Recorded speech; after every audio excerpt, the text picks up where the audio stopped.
One person. Is that me? Is that one person me, possibly? It's hard to say.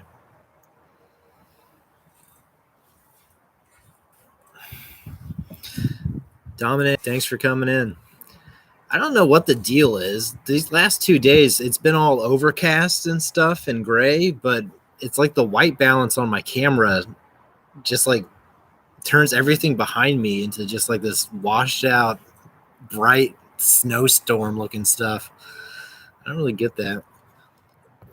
I think it just struggles with the overcastness or something. Well, today's the final Friday class until not next week, but the week after that. So we'll have a break next week. I'll get some info too, I guess, about registering for the. Yeah, no, right? Thankfully, no rain, not yet. Get some info to you about the whatchamacallit, registration process for spring. But yeah, that's pretty much the plan. Today, I'm going to get some stuff ready to fire it, and then I'm going to get some stuff kind of ready to fire. I think after class, I'm going to be able to do a firing in my trash can, assuming that the weather doesn't get too crazy. Like if the wind picks up and stuff, I don't know if I'll be able to do it, but we'll see. Is Freeform? I think Freeform is open now. They closed for like a week or two around Christmas and New Year's, but I think they're open again now. Dominic, I think they're still doing the thing though where they're not open every weekday. They're only open like Monday and Thursday or something like that. I can't remember what it is. So I think probably the best thing to do is email them. And I think their email is clay at freeformclay.com. I think that's their email.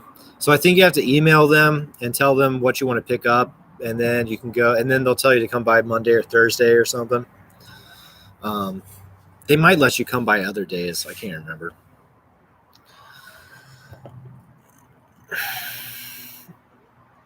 And then I put the other link I put in the chat is for an art forum article about Marcel Duchamp.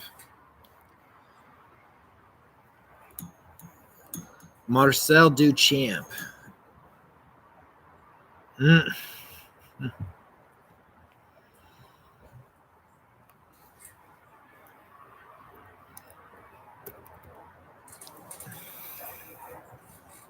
So I have some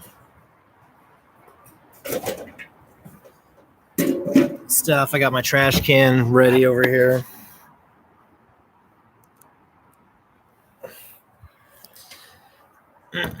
That's basically just the pre-fire stuff. So probably around 3 or so, what I'll need to do is turn on my toaster oven because I have a couple pieces on that I'm trying to warm up, and I'll turn on my toaster oven to warm those up, and then start burning the paper and stuff to get the can warm. So we'll see.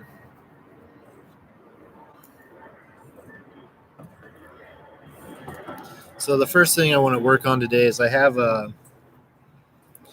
from last week. Is this last week's project? Whenever this was, the toothbrush caddy and the utensil caddy are tipped cylinder things. I'm going to get these ready to fire them. They're dry and they have 3 or 4 coats of Terracid on them. The Terracid, you may recall, takes like a handful of coats. And I don't know how well the camera is able to convey this, but the Terracid, it has a very like satiny kind of texture to it.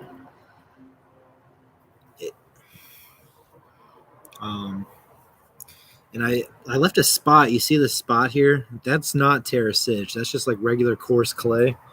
I did that on both.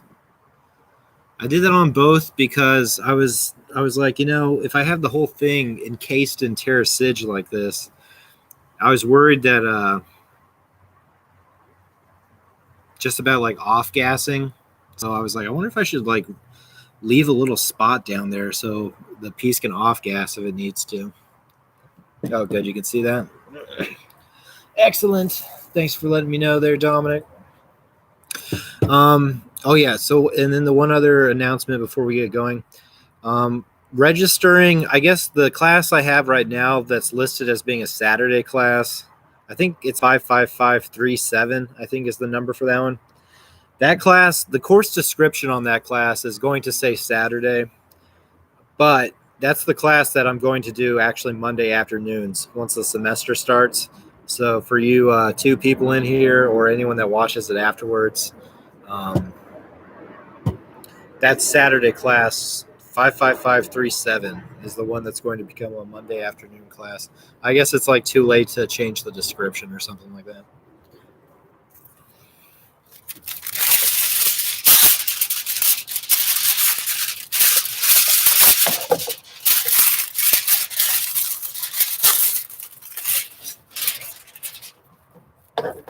I have more foil inside, so I'm not too worried about using the last of my foil here.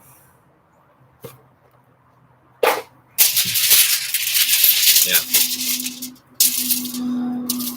DJ, thanks for coming in.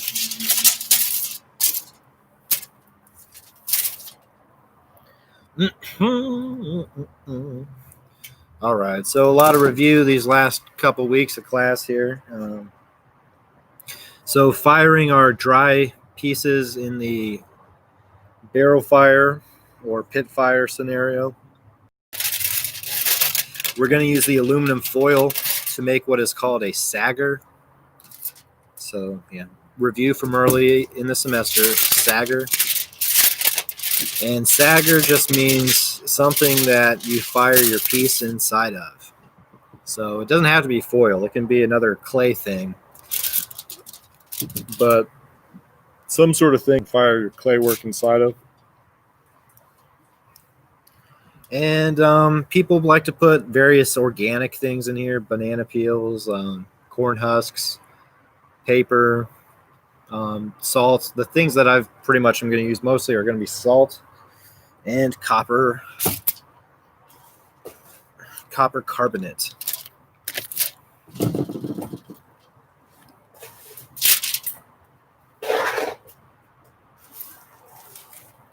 And then I'll put a little bit of scrap paper in there too.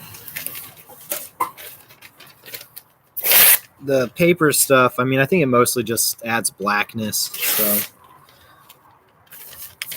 maybe don't do it if they don't like the black color. Another thing that's really common is people will soak the paper in salt water first. That's something you can do. I probably should have thought about doing that, but I didn't really get around to it. I don't think it's that big of a deal. So I'll just use regular paper.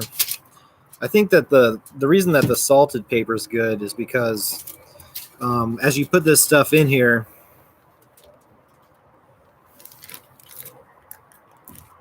thanks, BJ. As you put this stuff in here, basically gravity kind of dictates where all your colorant stuff ends up. So like, you know, when this is in here all enclosed, wherever the bottom is where the salt and the copper are mostly going to, coalesce or whatever. So, you know, if you have the paper being salted and stuff, I think that gives you a little bit more control because you can basically put that salted paper on top and then it'll stay there for at least some period of time in the firing. But, you know, it is what it is. I didn't get around to doing that. I think all you got to do is just soak some paper in salt water, though, and then dry it out. It's not like it's difficult. It's not like it's some kind of crazy thing.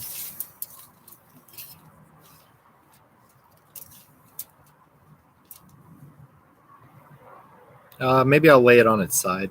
That looks like it'll be fun.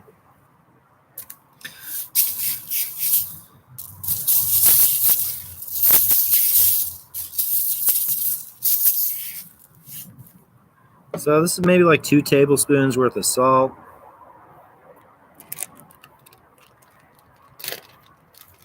And I'll put like maybe a quarter cup worth of copper in here.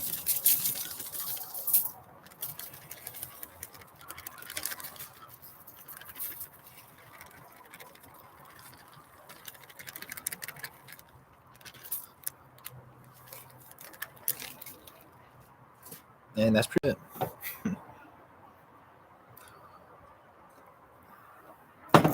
Like I said, a lot of other people will have they'll put banana peels and other stuff in there now, and that's totally fine.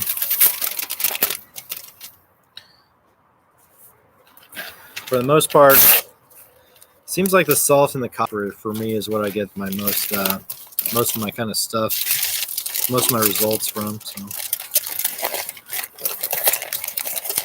So you have to be careful with the dry pieces, of course, because the surface is very scratchable. So if you're putting like hard composted things in there, like twigs and stuff, you got to be really careful because the twigs can scratch the surface. So think about stuff like that.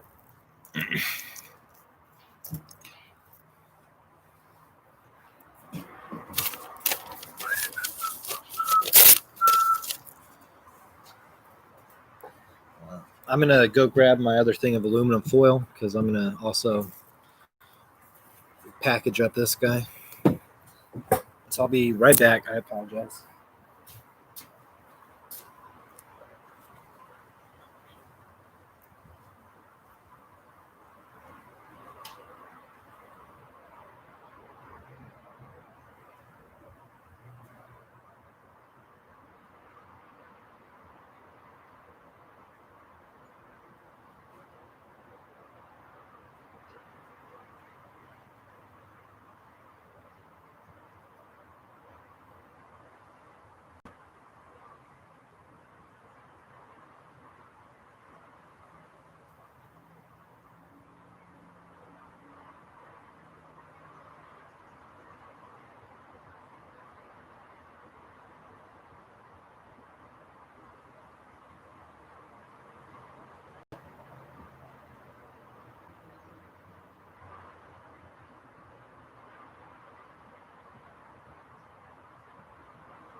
There's a couple things I had to grab actually, so sorry about that.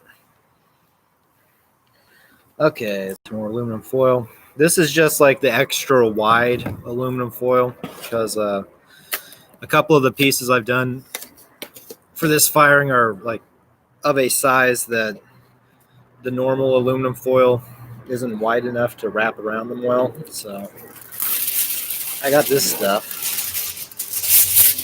And unfortunately, this stuff is also not really big enough for some of the work I've done. So I've had to double it up and then get it on the big stuff. Kind of a pain. These caddies though, they're not bad. They're of a nice, reasonable size. So yeah, just crumple up some stuff.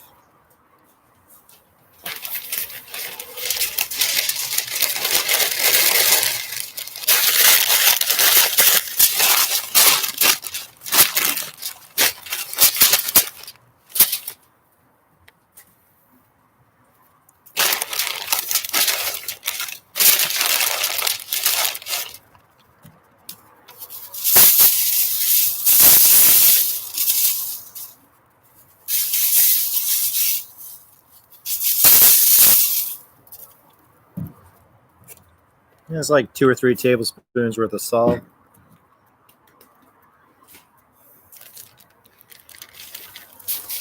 About a quarter cup worth of copper.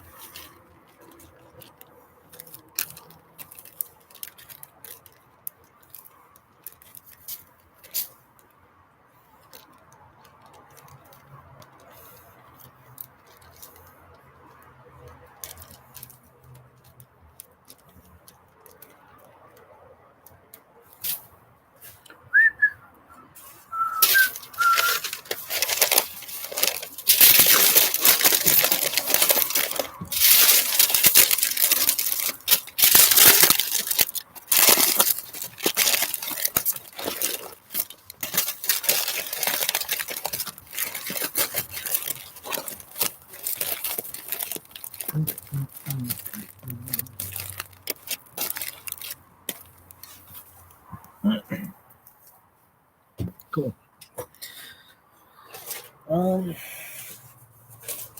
So I got 2 coil pots, and then I want to get those 2 things in, and then I have a couple little tiny things I want to get into. So I think I can get all that stuff in the trash can today. And yeah, I only use the copper for color at this point. So that would be like if anyone wants to know what kind of stuff they should get. Honestly, copper is really the only thing I'd really recommend. It seems like there's just so much variety in how the copper can turn out. And from what I understand, that's just based on little slight differences in the atmosphere inside the trash can and stuff like that when it's cooking. So there's a lot of variety there, from green to red to kind of like brassy kind of colors and stuff. So coppery kind of colors. So a lot of variety there. It's kind of fun. And the salt, of course, is, from what I understand, it's needed to make the copper fume. So those are really the 2 most important things. Those pieces, I have 2 more of them. A little bit of a crack here on this one. It'll be all right though. These are dry. This one is. It's not terrasiged, so you can maybe see the difference in the surface texture there. It just looks like more normal. It looks like normal dry clay. You know what I mean? If you're used to making stuff, basically looks just normal. And before terrasiging something like this, if you have stuff to sand, like if you want to sand stuff, that's okay. But you want to make sure that you blow it off really well before you terrasig it.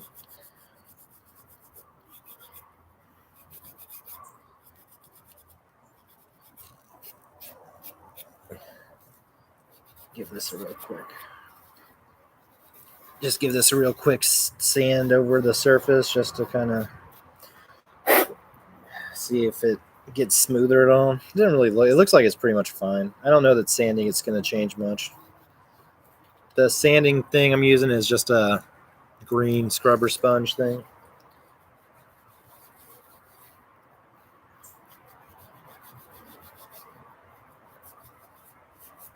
Yeah. I don't think it's doing much. The piece is pretty much as smooth as it could be already. So just gonna blow it off well and apply a couple coats of terrasig here.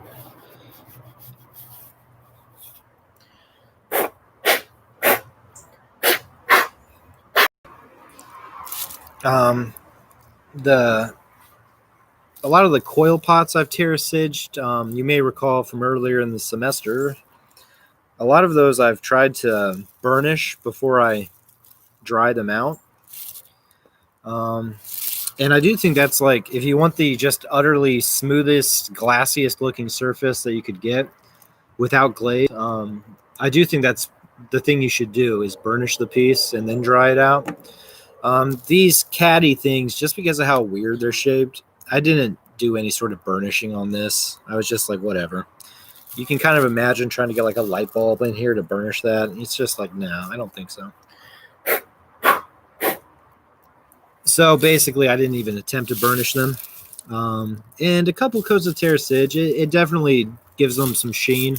It doesn't end up being like an utterly perfect surface, but it does improve it. So I think it's worth doing.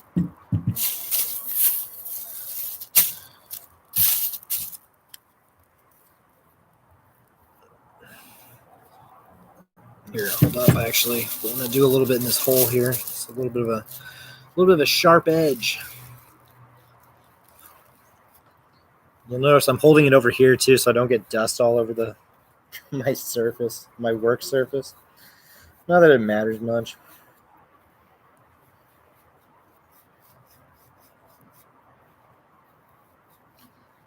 Not that it's the end of the world.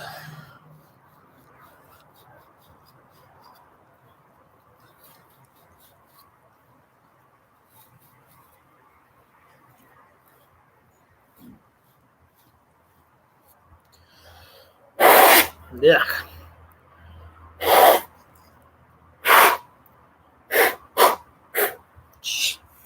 All right, blow it off good. Yeah, it'll be fine. The crack is, it might get worse. It might not. There's a kind of a decent crack in there, though. You can see, like, right along there. Yeah, crack. Yeah. I mean, the crack, it's not going to get better. You know what I mean?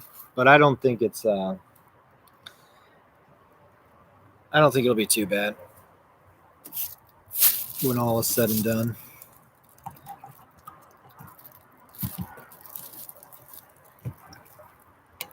I'm trying to think, because the terracid, if the crack is kind of fine, the terracid will at least temporarily kind of cover it. And I'm trying to think if I have an example where after a firing what that crack looked like. I don't know if I do on me, though. I feel like it's going to be there a little bit. I don't think it goes away completely, even if the terracid temporarily kind of covers it up.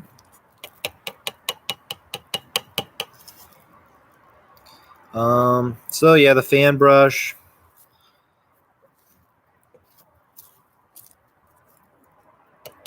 Just kind of be gentle with it. The Terra Sigillata is what I'm painting onto this.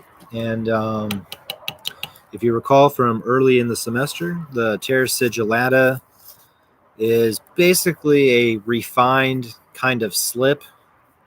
The way you make it is very, very similar to making slip, with the notable exception that you put what is called a deflocculant into the water that you mix with the clay. And deflocculant for ceramics, what we use is a stuff called sodium silicate. I think that's what that is over there. But there's a lot of, if you look up recipes for terracid, there's all sorts of different deflocculants people use. Calgon apparently at least was, if not still is, used a lot by hobbyists. Calgon, I guess, just like that bath water stuff. The deflocculants, though, what they do is they cause the clay particles to separate from one another. And so all the little individual clay particles are separated. And you have to remember that within the clay, there's different kind of minerals and stuff. It's not all the exact same clay. So once those particles are separated from one another, the larger clay-bearing minerals in there, stuff like fire clay, stuff like grog, if there's grog in the clay, all that stuff will settle towards the bottom since it's just larger and heavier. And you get this kind of fine-grained, refined slip on top of that stuff that's called Terra Sigillata. So that's something we did early in the semester, was make up a gallon of that. And yeah, this is still from that first gallon that I made like really early in the semester. So it lasts totally fine. I filled up a milk gallon with this stuff, and there was like some mold or something that grew in there. And I tried to kind of scoop the mold out because I was noticing that when I would paint it, the mold would be like in the terracid still. And normally I wouldn't think that would matter, like not with glaze and stuff. But I was like, I wonder if that matters with the terracid because, that stuff's going to burn out and maybe the surface won't be as pristine as it would have been otherwise. So I tried to kind of like spoon out most of the mold that had grown in there. But I don't know. We'll see. If I make more, and I probably will, early in this spring semester. If I make more and it's something that you want to try, you didn't try the TerraSig yet, basically just email me whenever we make more, and I'm sure I'll have enough that you can pick up some or whatever.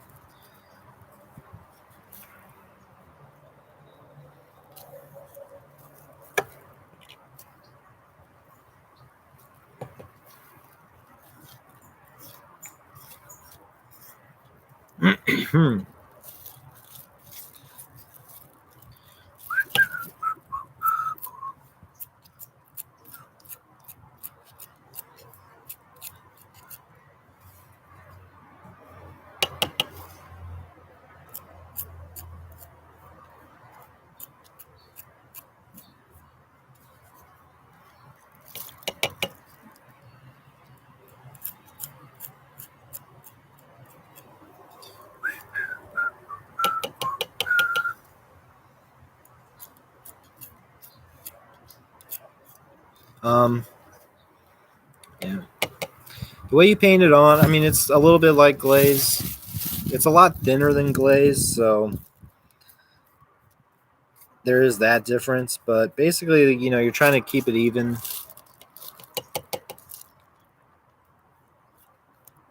Use a fan brush. It's, I mean, kind of similar to painting glaze on. It is very watery, though. From what I understand, you want it to be really watery because apparently doing it in several thin coats will help to keep everything nice and shiny. From what I understand.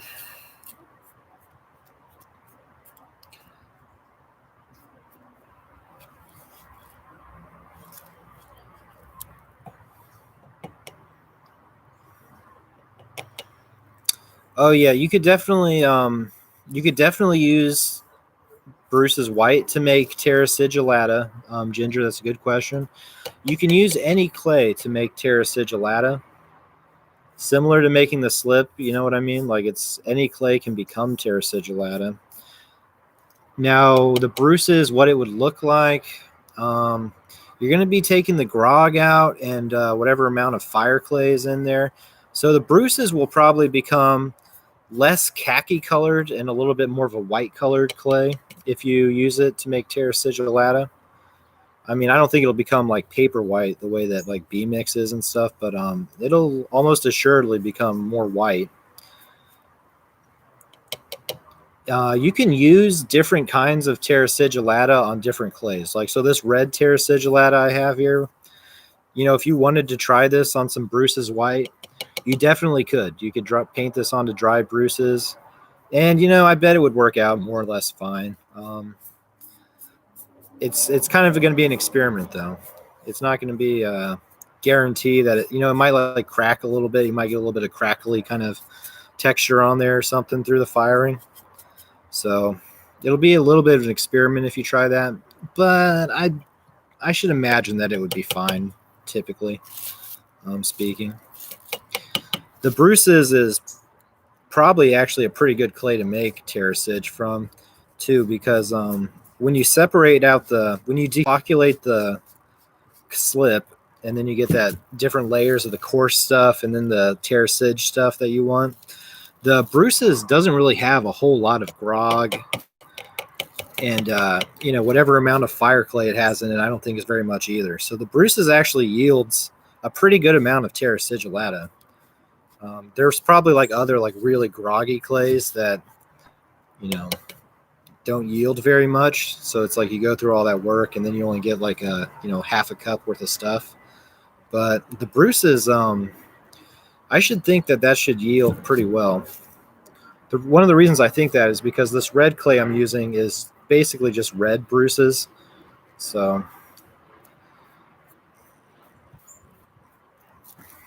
and it yields quite a bit. I mean, the amount of stuff on the bottom when I've made TerraSig from this stuff, the stuff on the bottom I throw away isn't a whole lot. I mean, it's only like, an inch and a half maybe.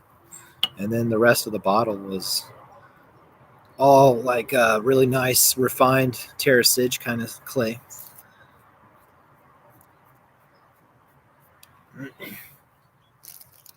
I do have the deflocculant stuff, the sodium silicate. So if that's something like if you want to try to make some, um, you could send me an email and pick up some sodium silicate if you want to. You can also buy it. I don't think it's too expensive. I think it's like $10 for a pint of it at Freeform. The thing is, it doesn't take much at all. Like it's a very, very, very little amount you use. If you're like, especially if you're making this stuff at the kind of like hobbyist quantities, like we're talking like a half of a teaspoon, if that, like per batch. So I have a lot of sodium silicate that probably it'll take me a long time to burn through. So think about picking some up for me if you want to.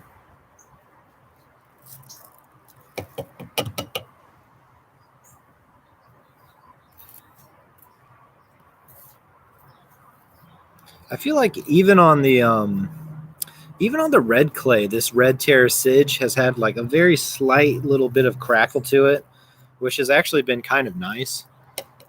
I like, at least like aesthetically, I've kind of thought that it was good. Maybe I think I have an example in my office I can go grab maybe, because it doesn't exactly fit 100%. Even though you used like the same kind of clay to make it, you have removed a lot of the stuff from it, so it's no longer the exact same kind of stuff.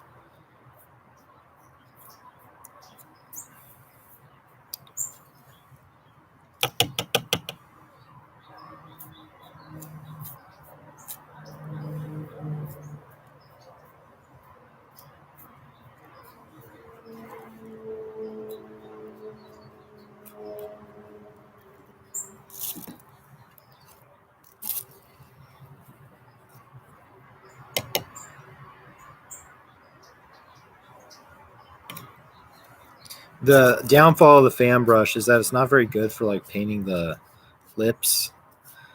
The lips are like anything that's more narrow than like 3 inches.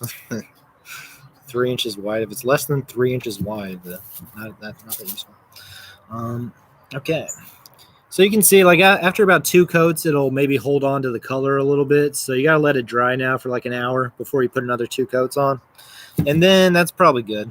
You know, the Terra Sige, from what I've experienced using it so far, it takes 4 or 5 coats. So it kind of just depends. That crack is now covered up with Terra Sige. Now, as far as whether that crack comes back in the firing, I think it will, but we'll see. Set this aside. Set that aside.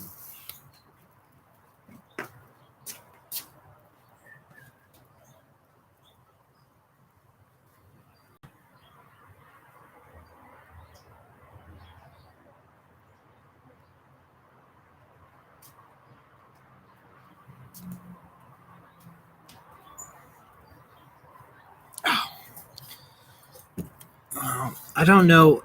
This might be like too subtle, or the cameras, maybe the balance is too off. But can you see like very fine crackle? I can't feel it.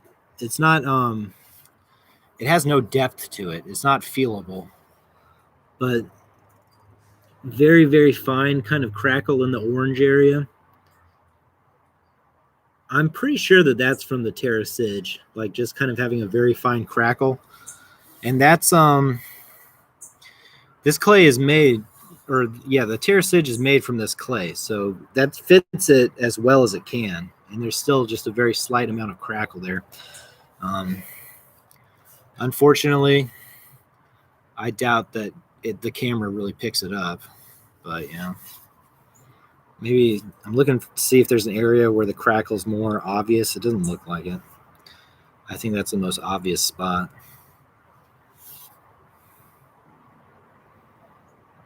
Yeah.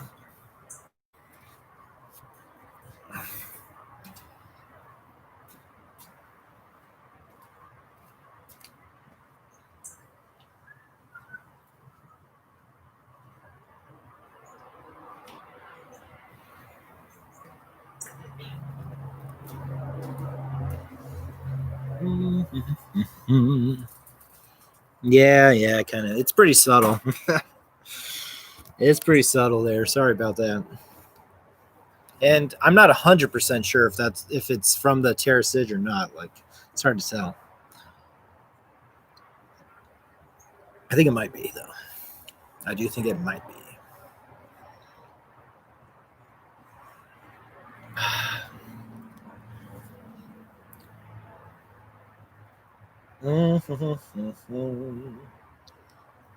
Okay, I'm trying to think if there's anything else. Okay, let's maybe make some stuff. Something chill for the last day, the fish wind chime. If you came to this page before I was here, there was like a still image, I think, of the fish wind chime.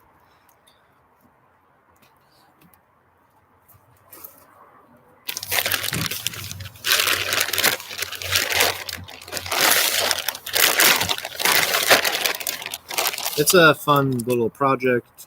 We make some pinch pots. We have some fun. It's a nice chill project.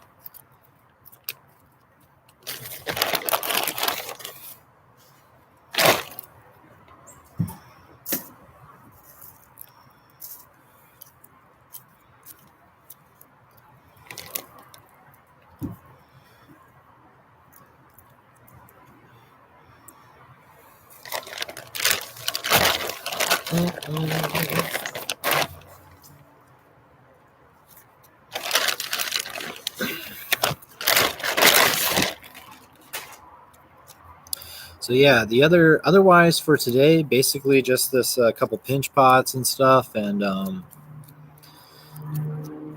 starting the fire. It looks like the weather's going to hold.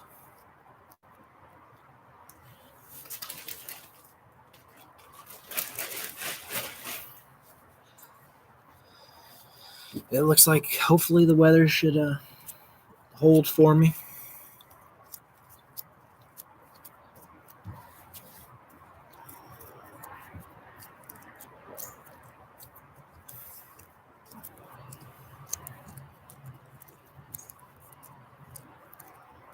Okay, so we want to make a little pinch pot here for the fish wind chime, and basically the head, and then however many body sections you do, like 3 or 4 body sections, they're all pinch pots that you try to kind of make a kind of bell-shaped pinch pot.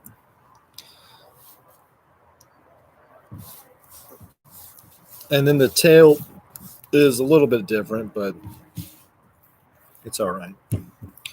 So for making the bell-shaped pinch pot, you're probably going to want a kind of a gumdrop, a little bit of a tall gumdrop though, kind of shaped mound of clay here like this. Like a tall gumdrop. Connie, thanks for coming in.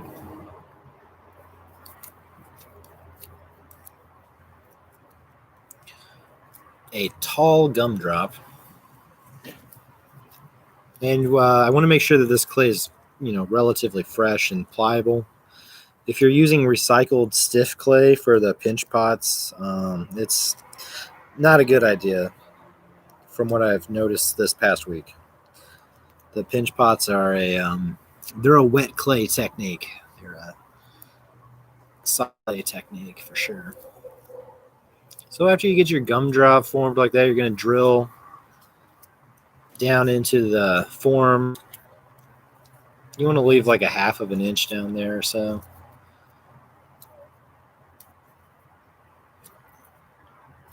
Of course, it's very hard to tell.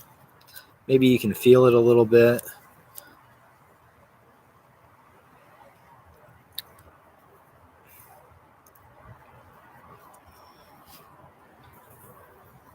If your clay is kind of stiff like mine, what I'm going to do is put some water into the pinch pot.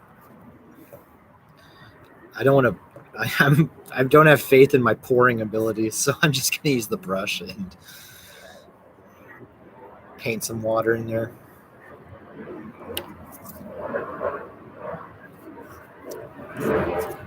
So hopefully now when I pinch this, hopefully it doesn't crack too bad. We'll see though.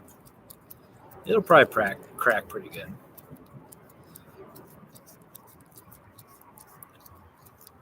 And yeah, basically just try to pinch it into a bell kind of shape. Really like just a stereotypical bell. Maybe a little bit more of a taper at the top of it maybe than like a totally normal bell, but pretty much just a bell.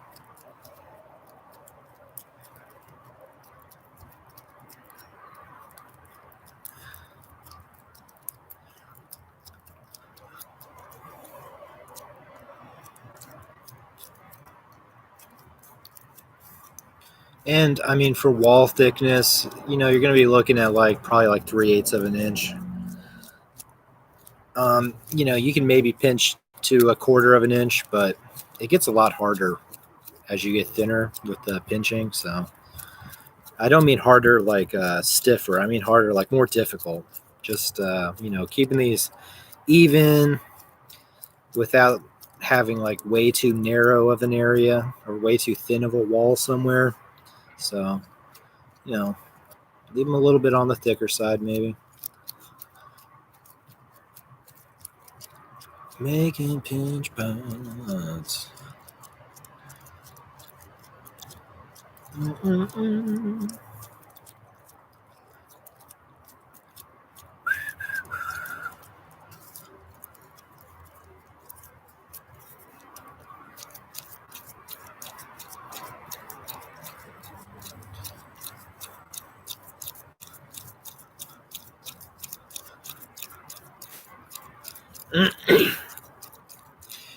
As you're pinching these, if you start to notice that there's like a lot of cracks on the surface, the clay is maybe too dry. So put your hands, kind of get your hands moist, put them in the water, and then come back and pinch a little bit.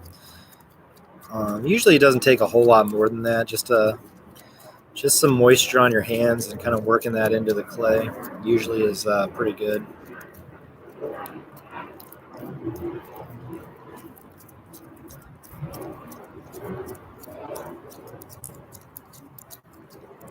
Okay.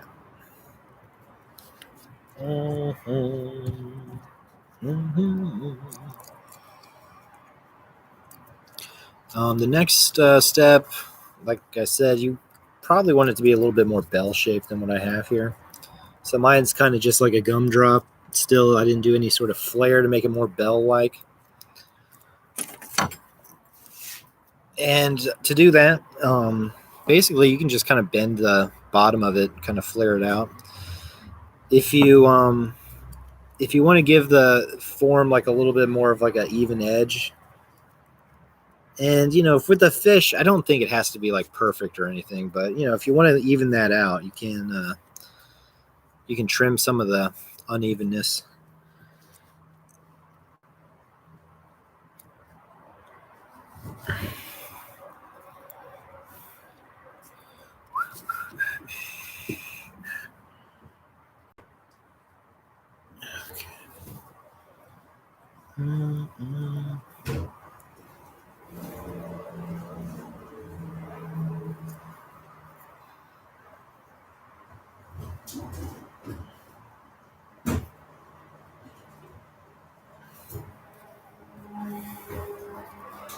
So just trimming some of that unevenness to make the lip, all flush with itself. And I think it's kind of optional. The fish shape, I think if you kind of make it organic looking, it looks fine. But if you really want to take the time and trim the lips and stuff like that, that's viable. That's totally valid also.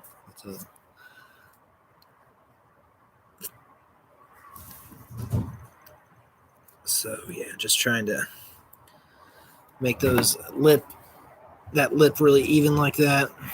It's still not perfect, but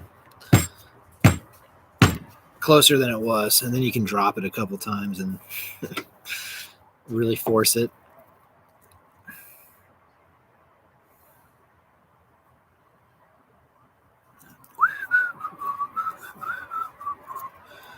And you might do this too to even out the lip.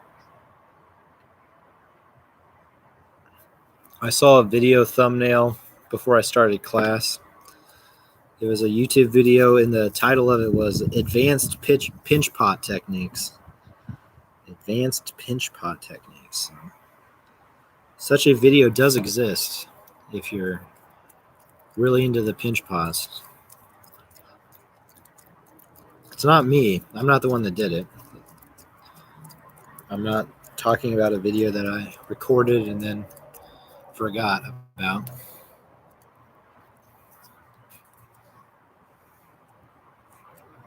Okay, cool. So, yeah, just making it a little bit more bell-like now. Basically just kind of bending the lip out, giving it a little bit of a flare.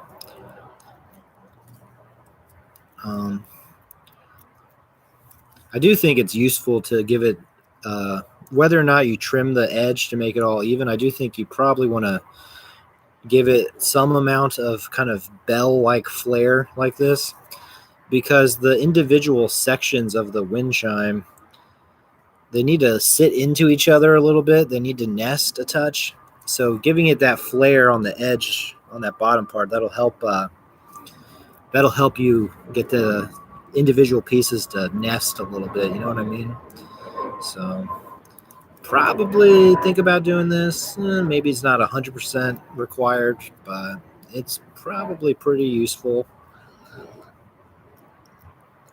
I think most of the, maybe it's 50-50. Because if you look up the ceramic fish wind chime, I mean, this project is,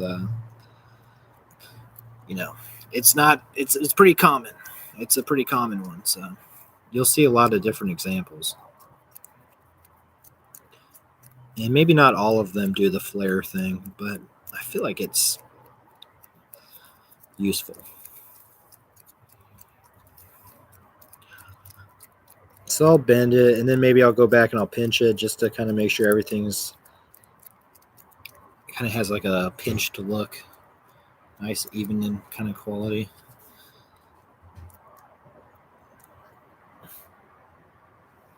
So a little bit of a flare. Doesn't have to be too crazy. Just kind of like a bell kind of shape, pretty much. And you want to make like a couple of those, a handful of them, depending on what kind of fish or whatever like that you're thinking about.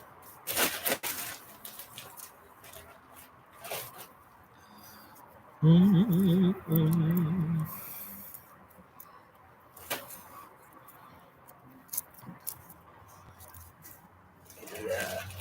a little bit bigger.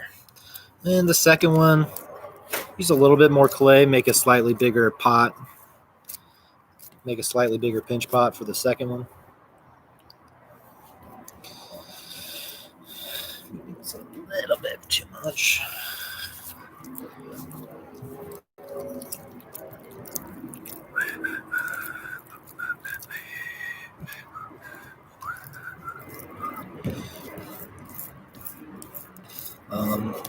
Probably a good idea to put this one in a bag while you're making the second one.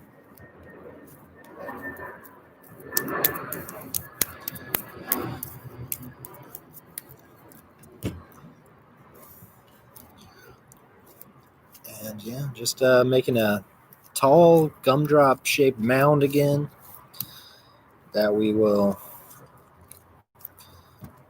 make into a bell shaped pinch pot.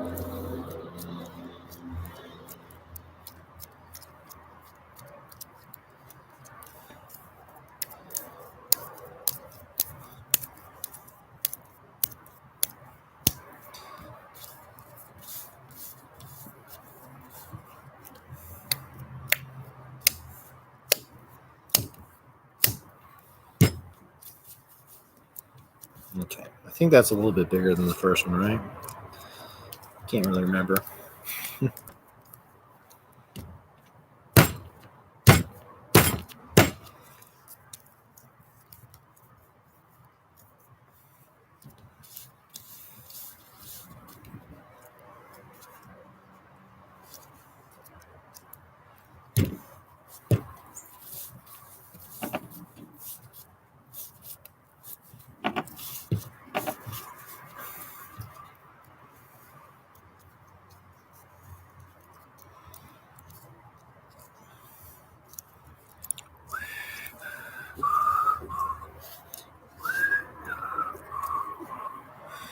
Okay, so we make our tall gumball shape, not gumball, gumdrop, whatever the hell shape that's called.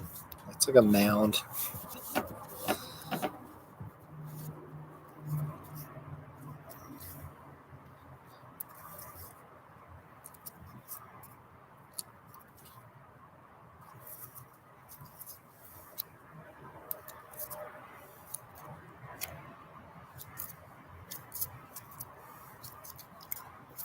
And you want to drill straight down the middle of it, like so.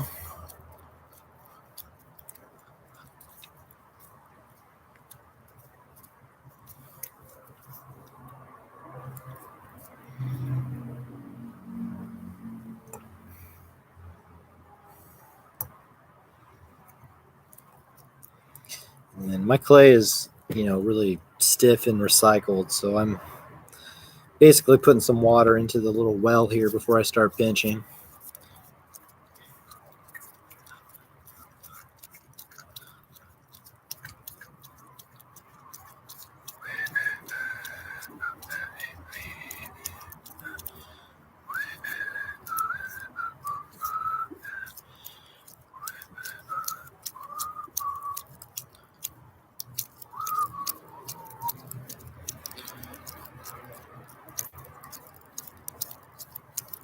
The only problem with trying to add water like that is it makes it kind of slippery until you start to kind of work some of that liquid into the clay really well. It makes it a little bit slickery.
Okay. So you want these walls to be, probably about 3/8 of an inch wide. 1/4, 3/8 of an inch, something like that.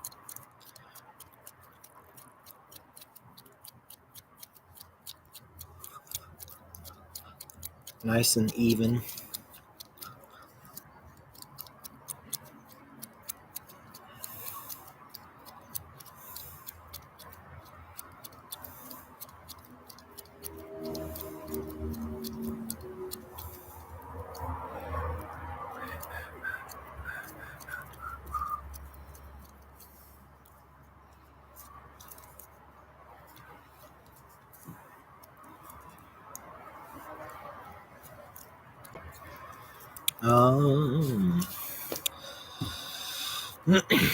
Looks like maybe I could have used a little bit more clay to make this second one. That's okay, though.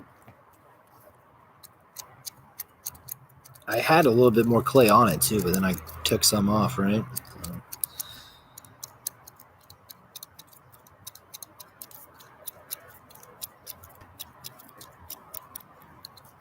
Okay. So we can do a similar thing here. It's kind of optional, but if you want to even the lip of your pinch pot, kind of up to you.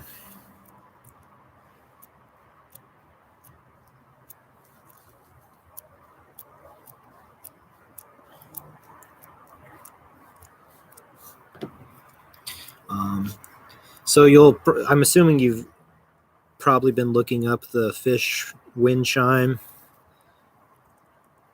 these past couple minutes that I've been working on this. And something you maybe have noticed is that they look really good. The handmade ones, they look nice when they have a couple of like extra beads on the rope, like some extra little like baubles and accoutrement kind of thing on the rope. So that's another cool thing you can do with this project is making little balls and stuff like that, because the whole thing ends up getting strung onto a piece of rope or jute or something like that. So having a couple other little bobbly looking things can be kind of cute.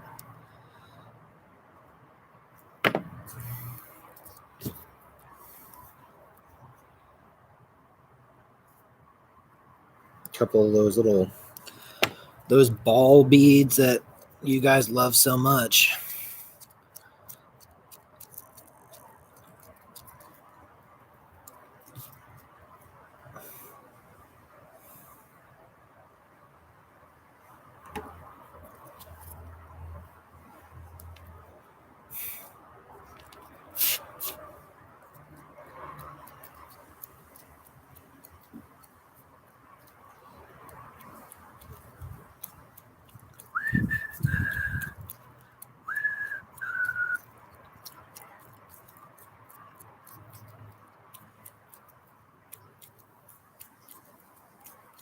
All right, so kind of bending the lip out, giving it a little bit of a flare, kind of like a bell or bell-bottomed item of some kind.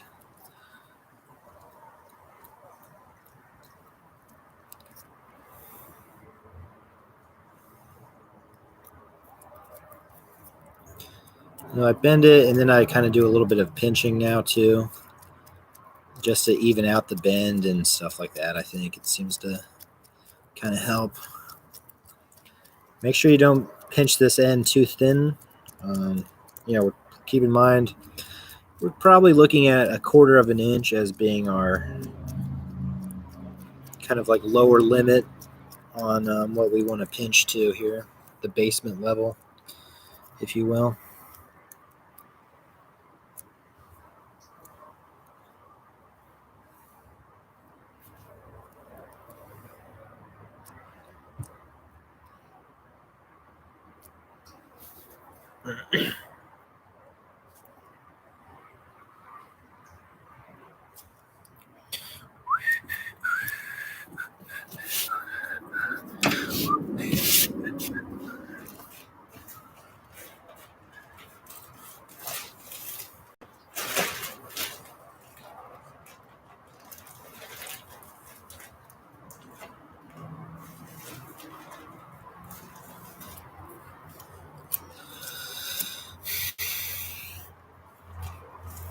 Maybe a little bit more.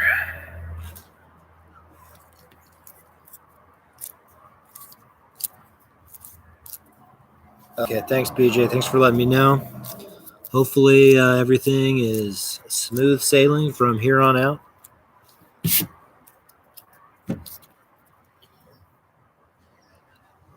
Hey, is that my sponge in there? Hey, my sponge was in here. I was looking for this thing. I stuck this clay in there. I felt something down in there. Old Baron, the sponge.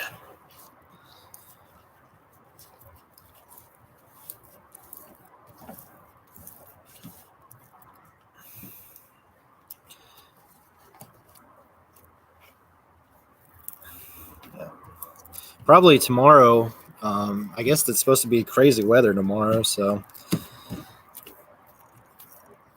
probably be doing a class from inside the office, inside the dungeon. So for those of you who are in the Saturday class, you'll be able to look forward to that. A rare glimpse inside the dungeon, as I call it, the office.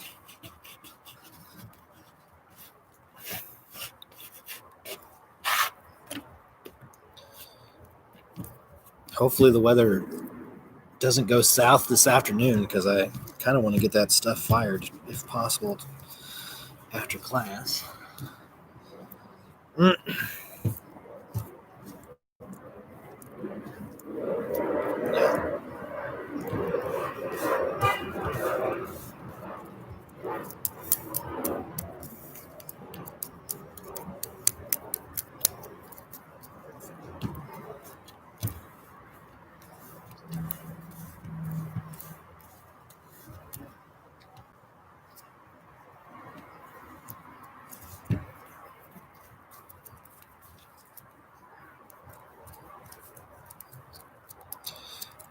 Okay. Got us another gumdrop here.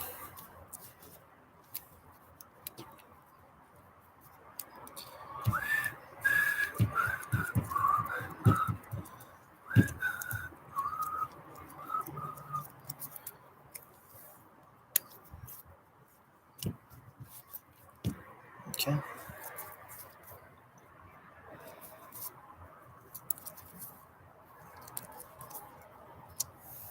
So try to drill straight through this in a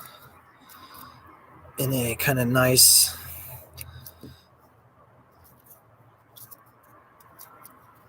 meticulous fashion.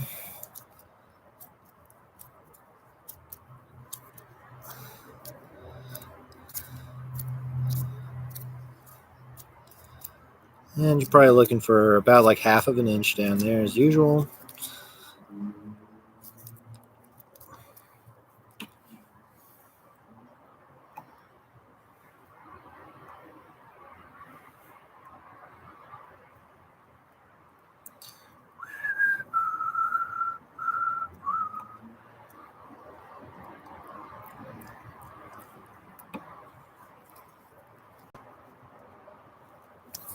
Okay.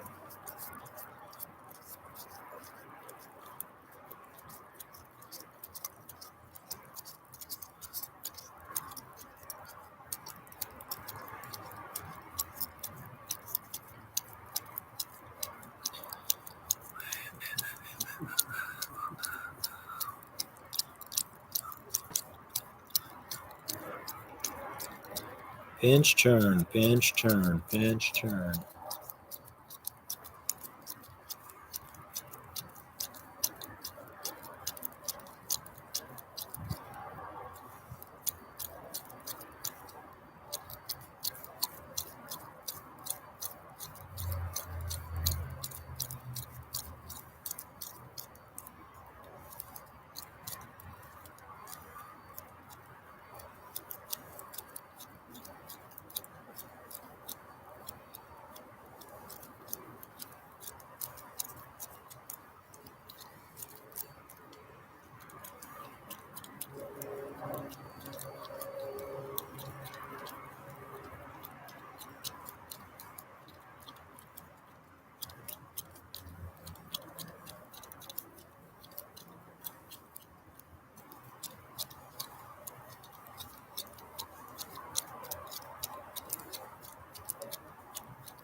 So yeah, I mean, basically just pinching, turning, feeling for wall thickness. If there's areas that are a lot thicker, pinching them more. If there's areas that don't need to be pinched, not pinching them. Taking the thumb on the inside, taking the thumb on the outside. There's basically no way to really do it right. You just got to kind of doing it right is basically just getting a feel for it.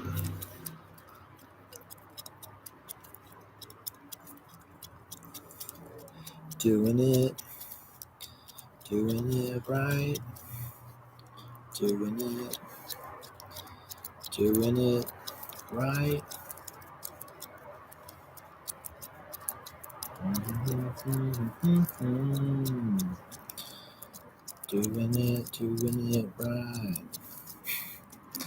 Never know looking back.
Okay, cool. This one's a little bit bigger. And that's kind of, you want to have a little bit of like a variance in size there. So that's good. And basically, gonna trim the lip, make it a little bit more even now, and stuff like that. Trimming the lip, it kind of depends on stuff. I mean, sometimes you can just do this, like what I'm doing here, where I basically just hold my knife tool on the canvas and rotate the piece around it till I have a little bit of a line like that. But it depends. Like sometimes lip is like way too mountainy to do that, so you got to just kind of hold it up and cut stuff off. It really, it's case by case. Unfortunately, there's not just like one kind of like proscribed thing to do. Unfortunately.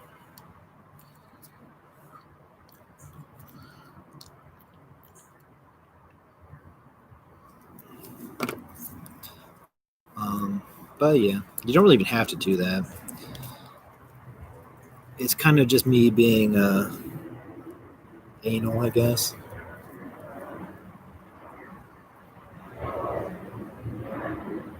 Okay.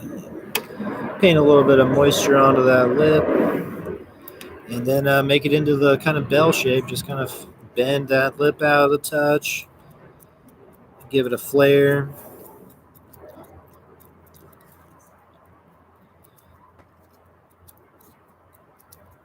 Keep on, keeping on with your bell-bottomed pinch pot. Keep on trucking.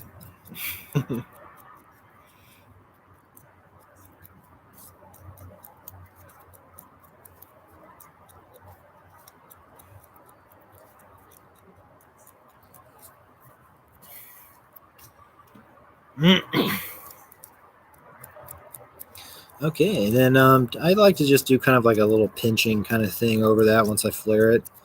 I feel like it helps me kind of even that kind of area out with the rest of the form. The important thing, though, just make sure you don't pinch too thin in your bell bottom area.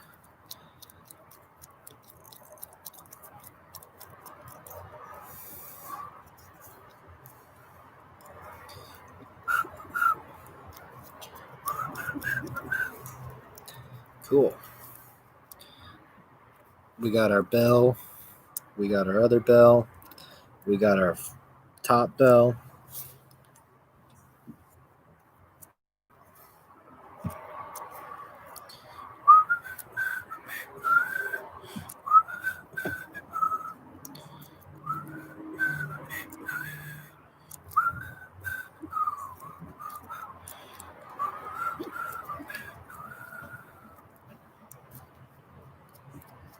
Okay, this first one, that's going to become the fish's face.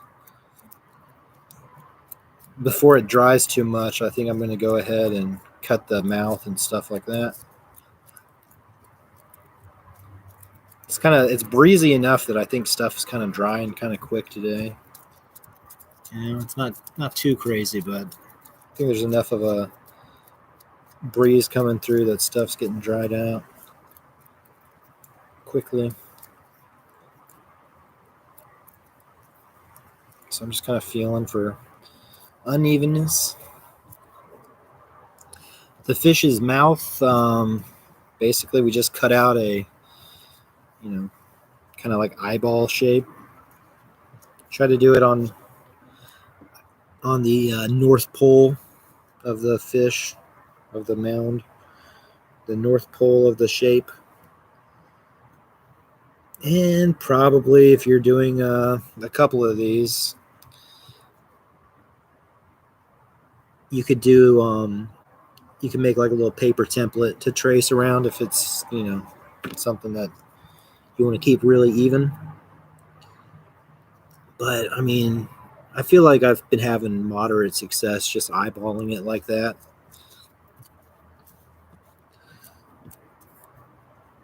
I feel like I've been having some kind of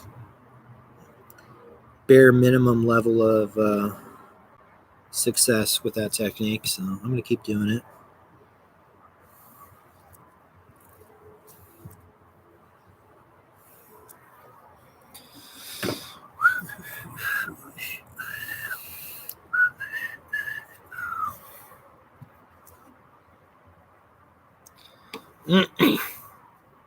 So yeah, I mean that's pretty much it. Kind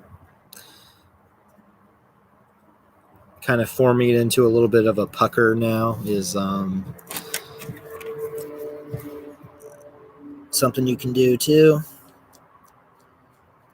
You know, like how fishes make that face. You know, that kind of puckery face.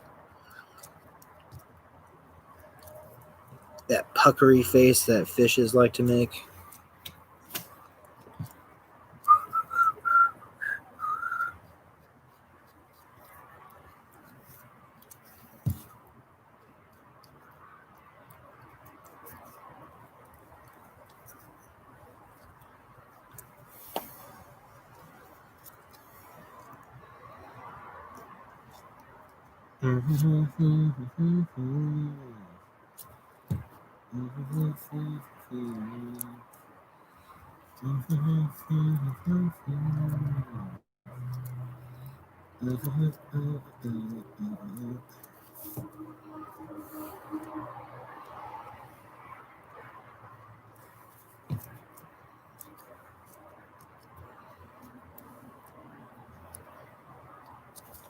And you know, if the clay's not too thin, you might be able to do a little bit of like modeling on the lips. You know, if the clay's really thin and stuff, maybe build the lips a little bit with coils, maybe. But you know, if it's got a little bit of that thickness to it, you can probably do a little bit of this kind of bending and stuff down here without it falling apart. See how kind of just bending it a touch to give it a little bit more of a fishy kind of look.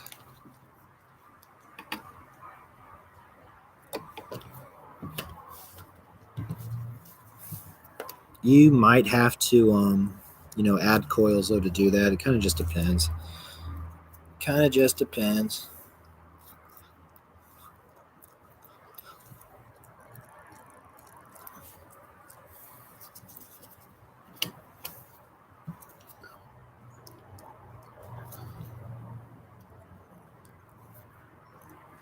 And I mean, I don't know anything about fish, so basically, I'm just making a very like, you know, fish.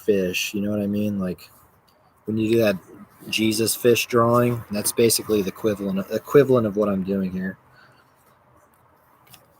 But you could try to make it like a more specific kind of fish and stuff. I bet it's.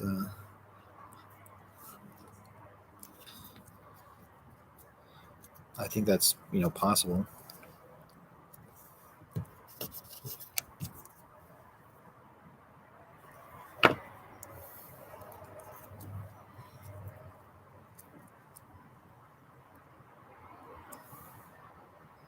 Cool.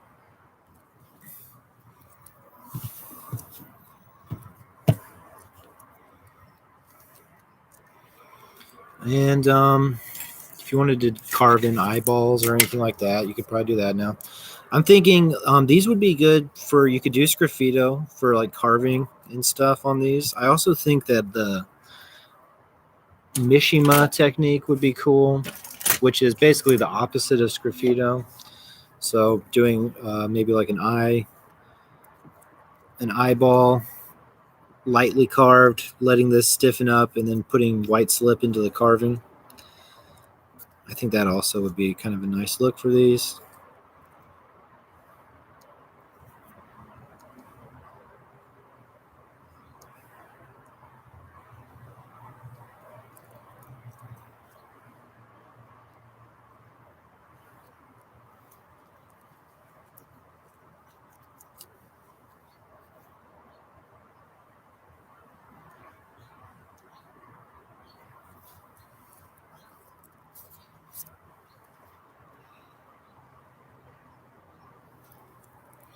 I don't really know what fish eyeballs look like, so just give it something cute. Give it something cute.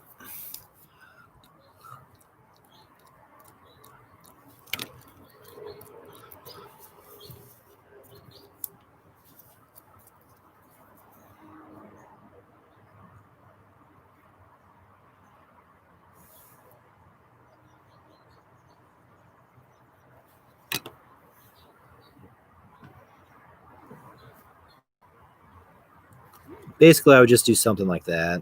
Like a little arc, circle. Unless you want to make it more normal fish looking, which I think is totally cool. But let's see if we can get a similarly placed eyeball on the other side here.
All right, so that one becomes the face.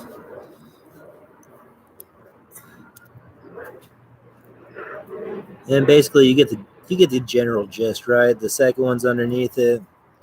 Then you got a slightly bigger one.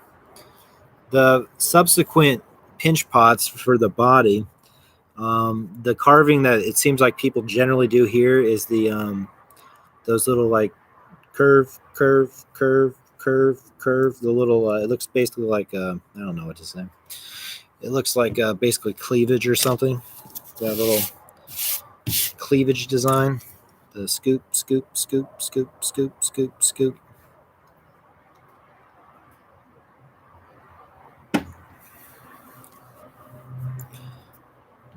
But I think that's essentially the carving that you're going to see for that part.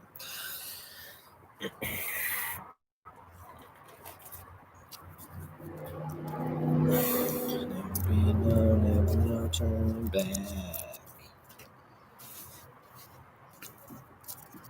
Scales, yes, scales. But they look, they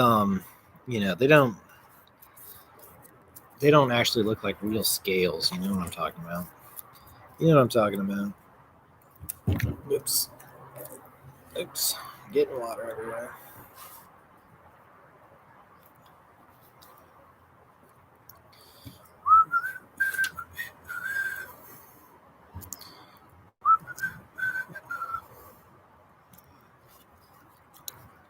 Okay. Then I think that your bigger pieces are going to be that middle body kind of area. It seems that people do make the last pinch pot before the fish's tail. That people make that one a little bit smaller sometimes. Maybe not all the time, but it seems like sometimes people will make this last one a little bit smaller, like back to the size of the head.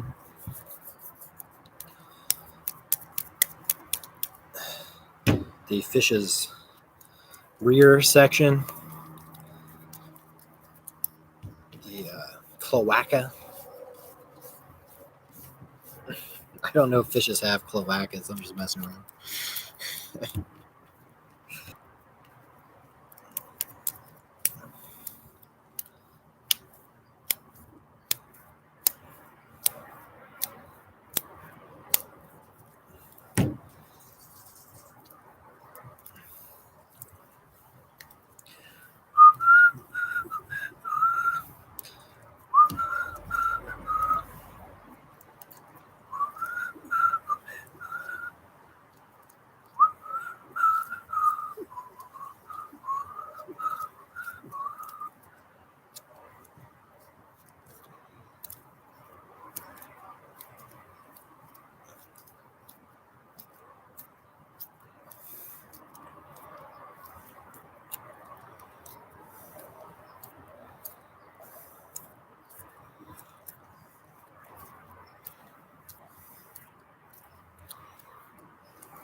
Oh, excuse me.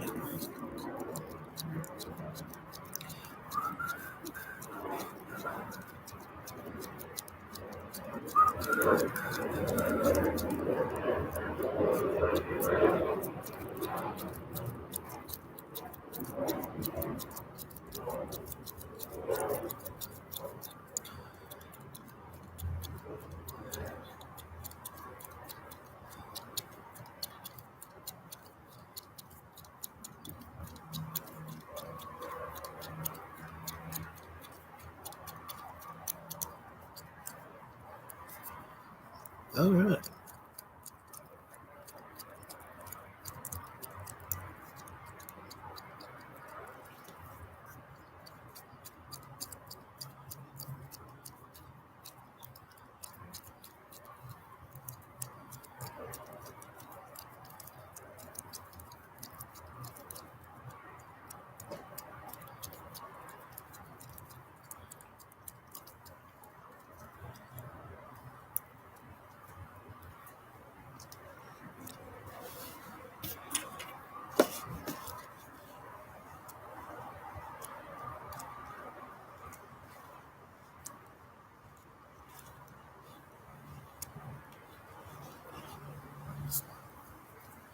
Okay, gonna even out the lip here.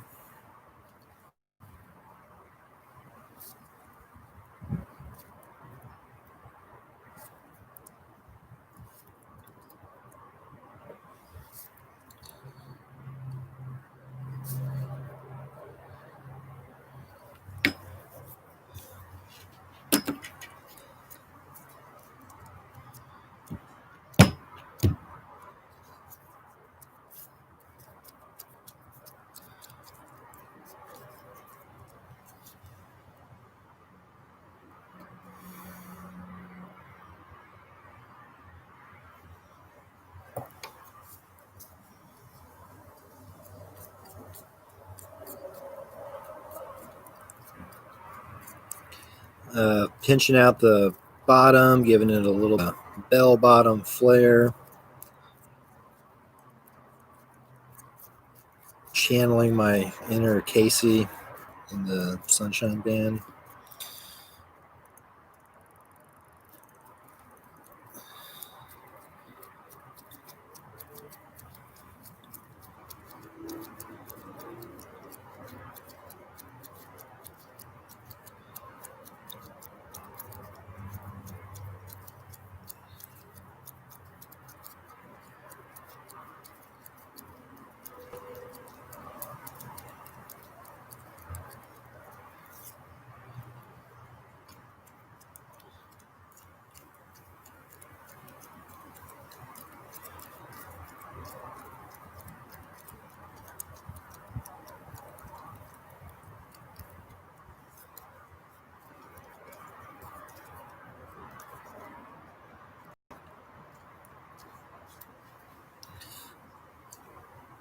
Yeah. So, I mean, I don't know. I kind of, in my mind, it's like if you make that last one kind of small like that, it gives it the fish kind of like a shape kind of thing. I don't know. That's my thoughts on that. Which is to say, not really much. Okay, the second one is a little bit stiffer now, so we can get it ready.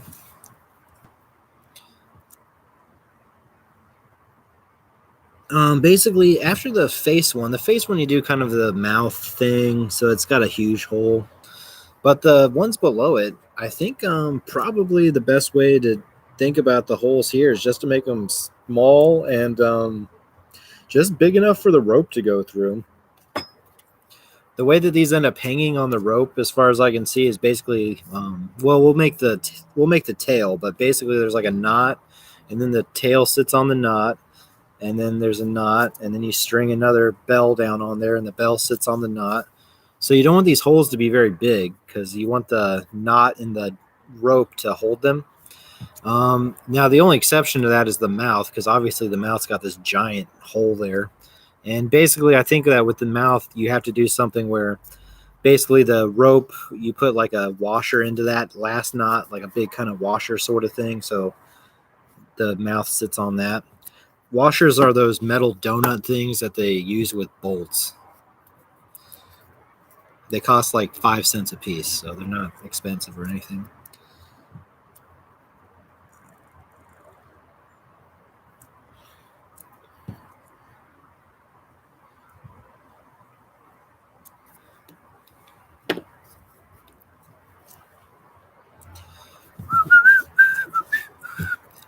Ideally, you'd probably have your rope before you start doing this, just to make sure that everything's going to be the right size.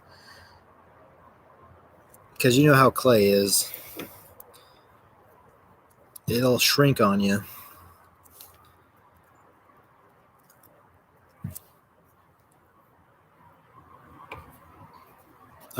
But yeah, probably something like that's all right.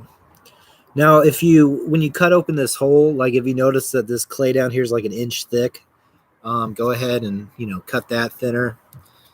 Maybe you have to scoop from the inside with your loop tool a little bit or something. But that's about the only thing that's really notable about that.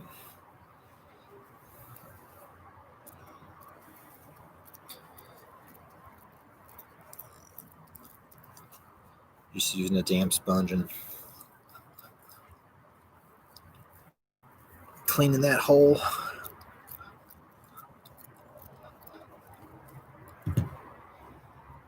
And try to put it in the top of the bell as well as possible. Mine's like a little bit off. Mine's a little bit off center, but I think it'll work out.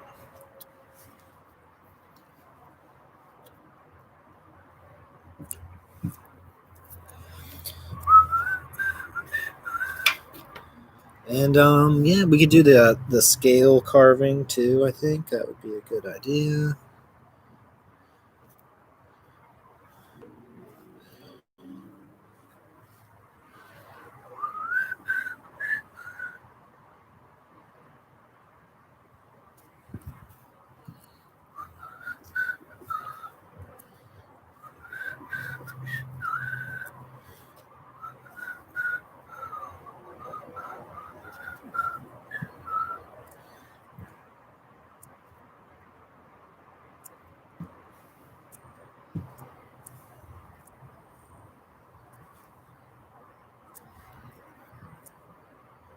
Okay.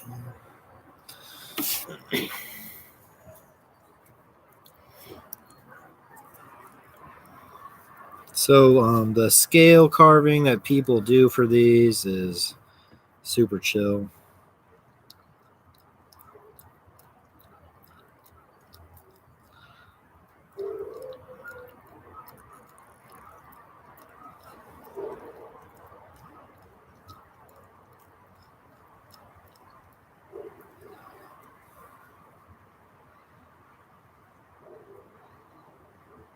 I'm just using a chopstick here to do this, but if you want to use, well, ideally maybe you'd let this get a little bit stiffer, and then you could use maybe like your loop tool or something. When the clay is soft like this, though, this is working fine. You also have that wooden tool that comes in the toolkit that has the pointed end. Like that thing would be fine for this, because it's not like these are, very fine sort of carvings or anything.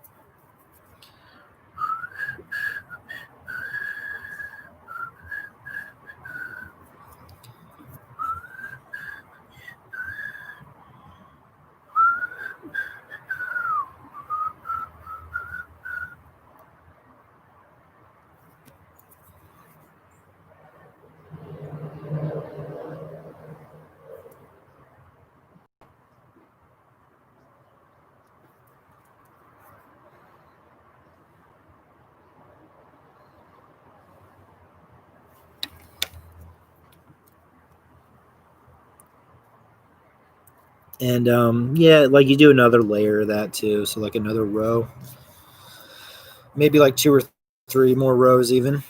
And yeah, this look end up looking pretty cute. And this is probably a good idea to maybe think about doing sgraffito. So letting these stiffen and then doing the white slip and then carving through. But also the opposite of sgraffito, the Mishima technique, where you carve first, let it stiffen, paint white slip into the carving, and then scrape away the excess. I think also that's going to be something nice for this project. So that's what I'm going to maybe do. Or maybe I'll like switch it up. Like this one I'll do Mishima, this one I'll do sgraffito, and then the other one I'll do Mishima. Something like that will be fun.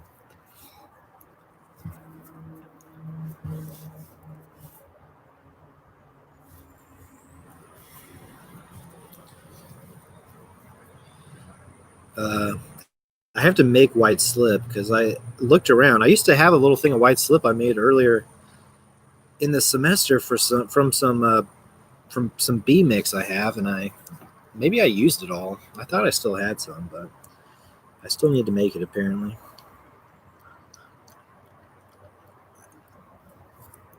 But whatever contrasting slip, I think it would be kind of cool. So if you're using white clay, using a red clay, or whatever, red, brown, red, brown, whatever.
So like it looks like maybe two rows, maybe three. And you could do the head too if you wanted to put some of the scale carving on the head too. I'm sure that's cool looking. I'm sure it's very cool looking even. Oh my god, that breeze. Ooh. That's getting Baltic.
I'm going to grab some more coffee and I'll be right back.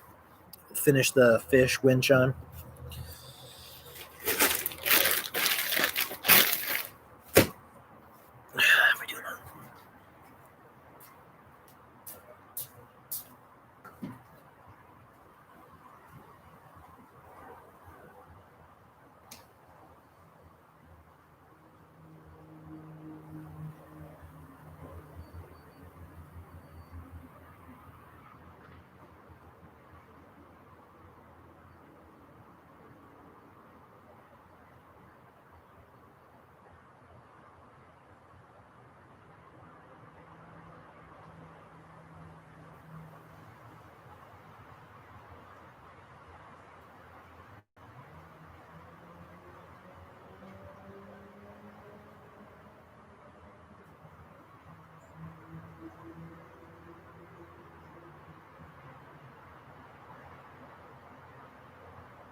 Oh, yeah, it's getting breezy up there, BJ. Yeah, that breeze is cold.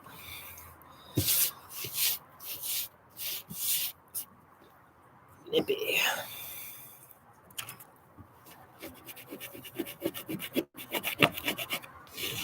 Okay.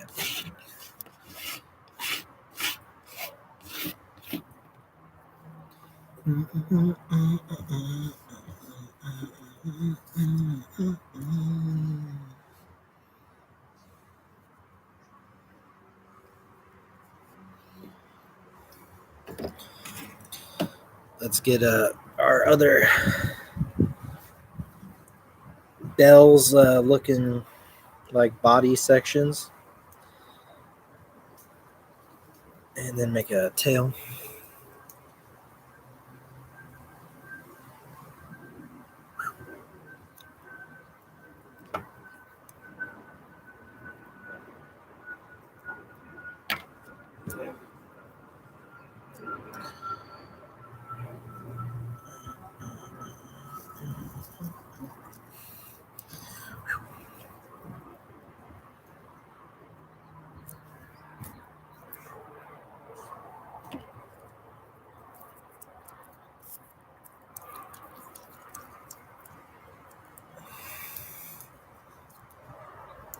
So So this one's got some thickness there. Can I angle that? You can maybe kind of tell how thick it is up here. It's maybe a little bit more in the half-inch range up at the top of this. So pretty much what I would do here is let it dry a little bit and then use a loop tool and maybe kind of thin out that top area. The clay's wet enough now though that it's not going to really like it if I do too much looping.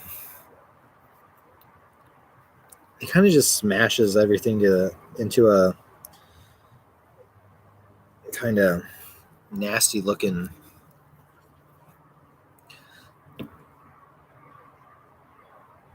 mess if you try to loop before it's a little bit stiffer.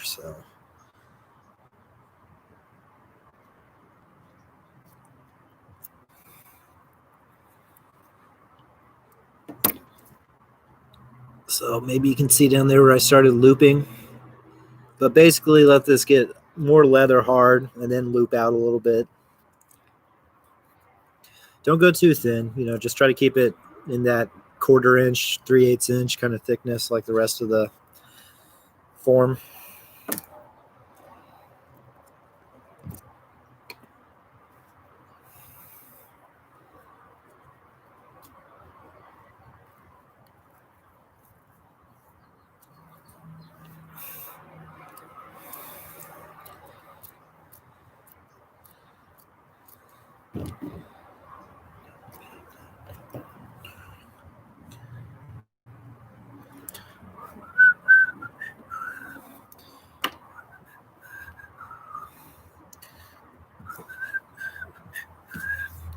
Okay.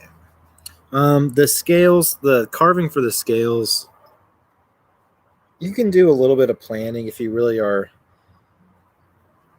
being super anal about it. If you want to put some marks around the piece, basically like look down onto it as if it is a round clock or something like that, and then try to put a mark at like 12 o'clock and 6 o'clock and the various times of day or whatever, and you can use that to evenly space out your scale carvings if that's something that's important. You can also probably just eyeball your scale carvings.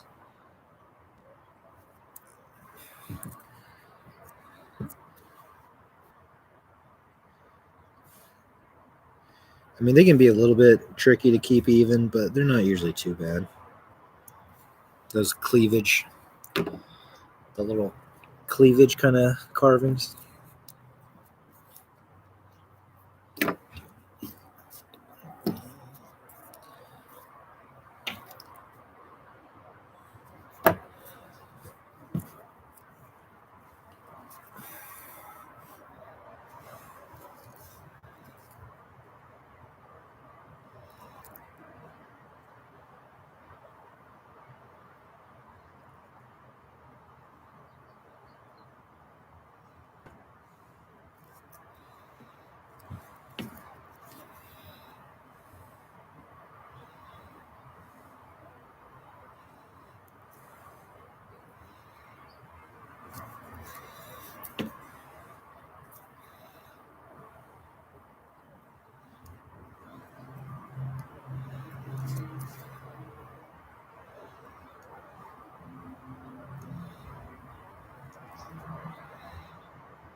Sgraffito Scales. Oh, you're right. That has a nice sound to it, BJ. That does have a nice ring. Oh, well, too late now.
All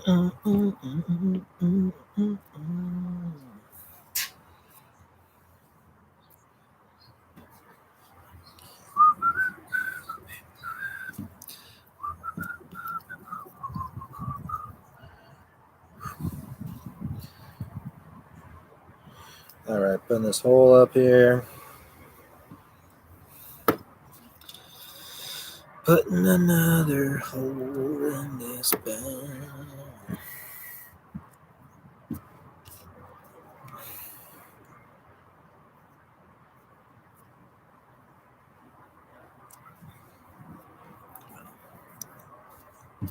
It's super, super gray out. That's for sure.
Okay. One more thing to put our little scoop carving on.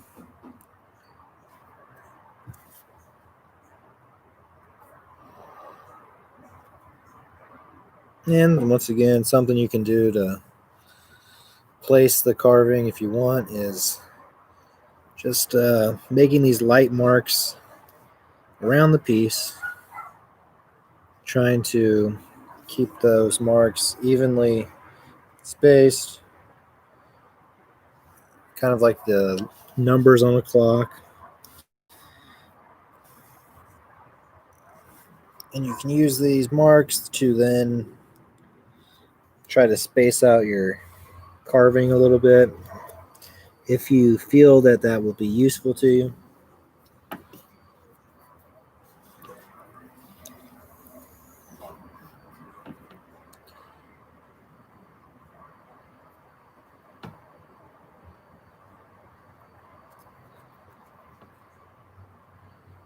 And yeah, I mean, I'm carving a little bit early. I mean, I'd probably let this stiffen up a little bit before I would do this, typically. But other than that, pretty much, not much different here. Maybe just like letting these bells like sit for an hour before I'd carve them. Like maybe that's like the only real difference.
Okay. A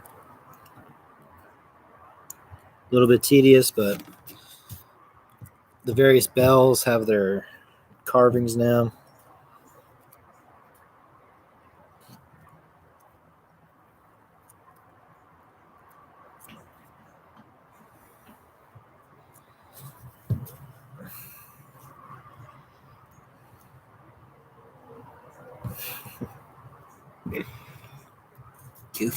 Goofy looking stuff. So the fish's tail. Um, I tend to be of the opinion that it looks a little bit better if it has a little bit of volume. And what I mean by that is basically that if the tail is not just a slab that's hanging there shaped like a tail, that's just a personal opinion of mine. I don't necessarily think that it's, that's the way it has to be or anything. But what I'm going to do here is show you how I would go about making a tail that has a little bit of volume to it.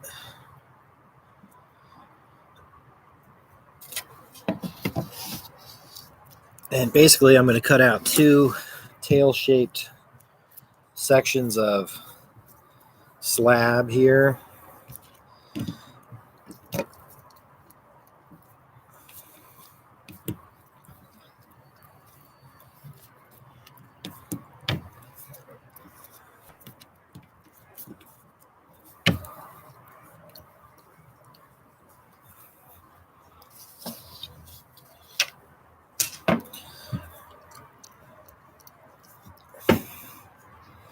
And these two tail sections, they can be maybe a little bit thinner than 1/4 of an inch. So just roll them a little bit additionally, like that. Oh, just a little bit of additional rolling like that. And a little bit of compressing. This will be the final slab of the Friday class for the fall 2020 video semester. The final slab. And, this is something where maybe you could do a paper template for your fish's tail.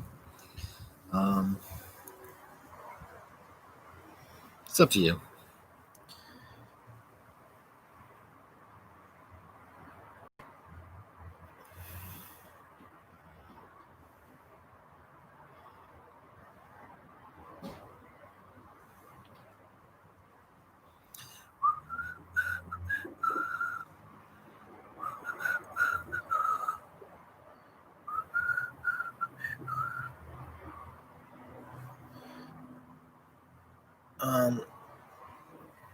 You can probably pretty much draw this shape on your slab.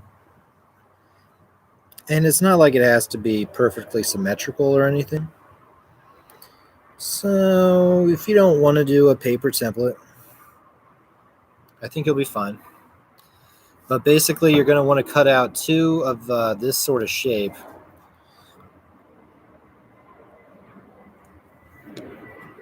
And what we can do is cut out one and then trace around it for the second.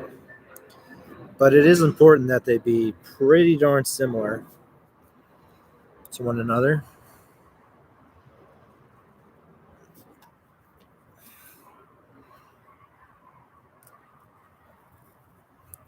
And also, it's a good idea if the top part, the kind of like straight blocky part of the tail there, you want that to be a little bit long, maybe longer than what you think it would be. And in fact, I think it maybe should be longer than what I have on mine here. I just didn't have enough slab. Because that part kind of ends up going up into the bell above it. But cut out two of these.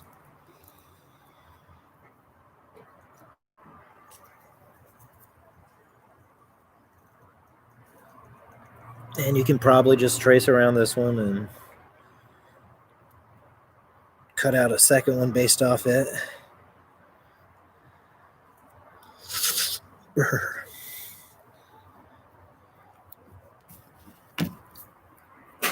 Jeez.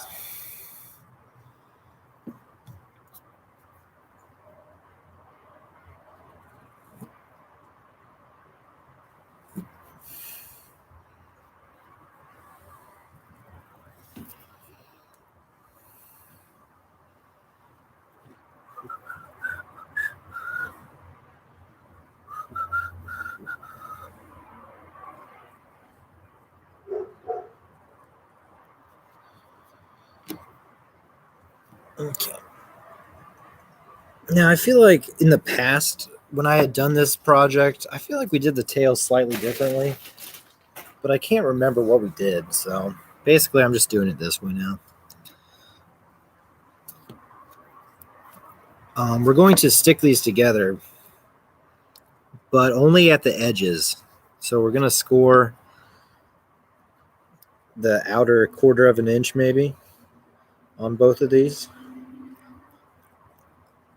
Like a fishtail shaped ring that goes around this tail thing. About like that. And then also on this one.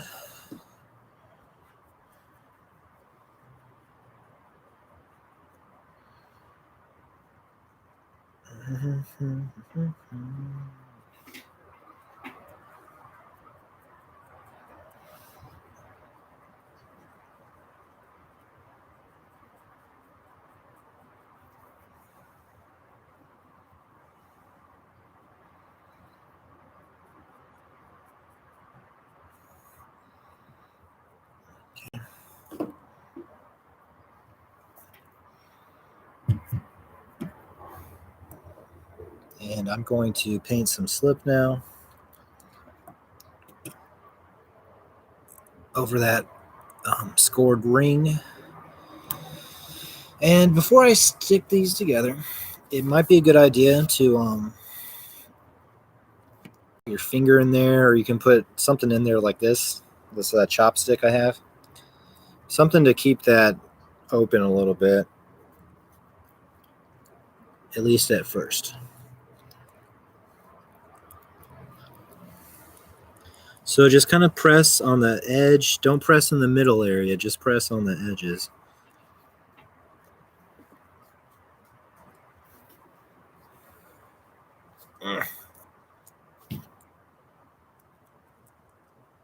And then try to pick it up.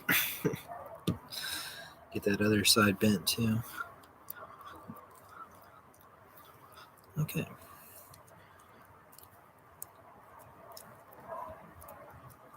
So just pinch those edges.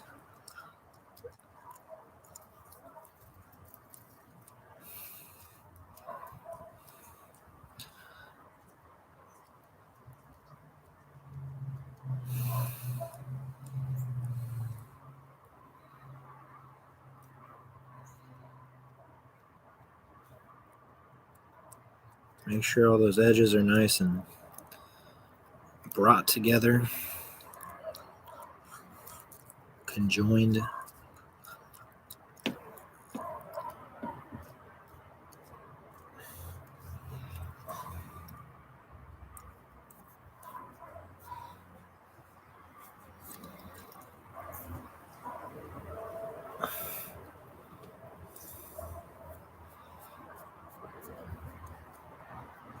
And you can clean up those edges a little bit too with your rib tool, a sponge, a rib tool. If you don't like the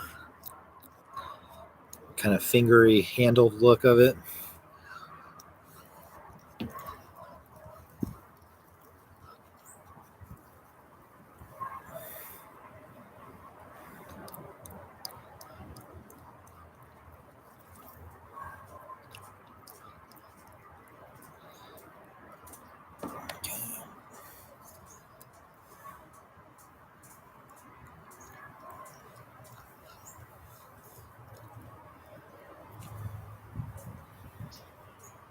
Okay, well, that's pretty much that.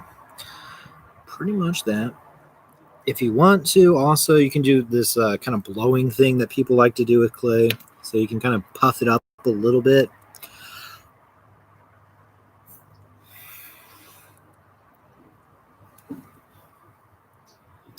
If it has a tendency to kind of pop wherever there's a weak area, but you just get a little bit of puff there, and that's pretty good. You can the puffing technique can be taken a little bit further than this, but this is like an okay little first puffer kind of thing. Give that tail a little bit of a volume, a little bit of rounded quality to it.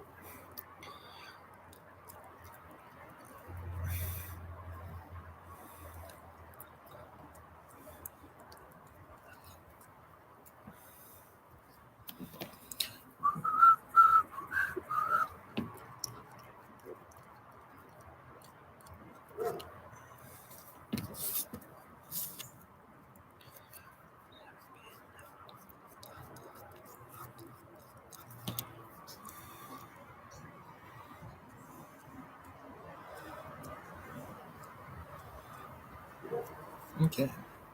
Now there is something notable about the tail. If you do the tail this way, you still maybe when it stiffens up a little bit, although you can do it now, you're going to need to put a hole at the bottom of the tail.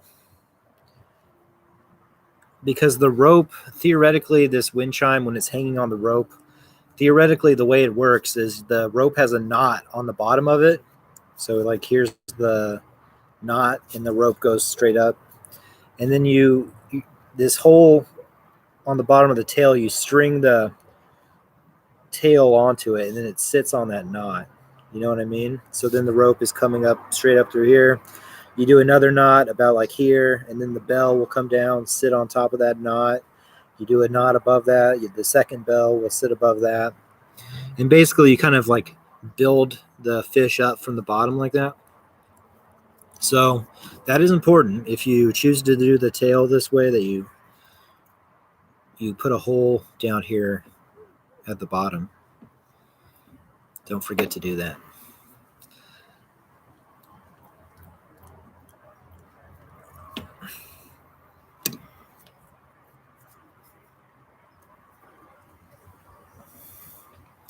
And then the tail could also have, whatever carving kind of stuff you like to do. This, you want this neck part to be kind of long because it goes into, see how it kind of goes into that bell? If it's not long enough, it's really short, you'll have it, it'll just be more exposed, I guess. Like you'll have like the tail will be kind of, more obviously kind of separated or something. I don't know.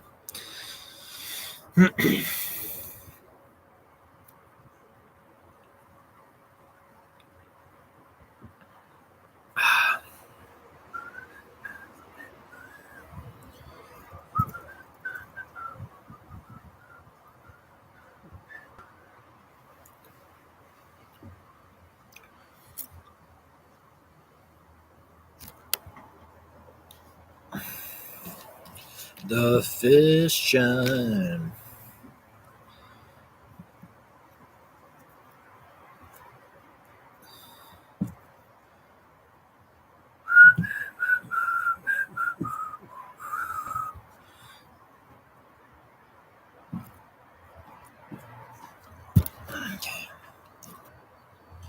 So I have my sagger pieces inside in my toaster oven. So I'm going to go turn that on because I need to warm up those pieces before I fire them. And it takes like an hour pretty much. Basically, you turn on the oven with your dry pieces in there. Your dry pieces are in there in their little sagger bombs looking things. And you just kind of like slowly warm them up, like 15 minutes at 200, 15 at 300, 15 at 400, that sort of thing. So you give it about an hour of that, 15 to 20 minutes at each temperature. And then after that is when you kind of quickly put them into your pit or your trash can or your whatever, and gently build your fire on top of that. So I'm going to go ahead and turn on my toaster oven now so that can get started. And it's starting to look really gray. Hopefully it doesn't start raining today. Hopefully it doesn't do that. I'll be right back. I'm going to take a picture of how it looks on my toaster oven too, because it's pretty funny. I had to really cram a lot of stuff on there. So.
Oh yeah, that's going to be 40%, huh? Thanks, Ginger, for letting me know.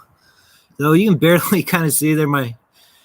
if you were in the Wednesday class, those kind of bigger pieces I was wrapping up, they don't really fit in the toaster oven. So I got that big one on top of it, and the littler one I just got I got the door open.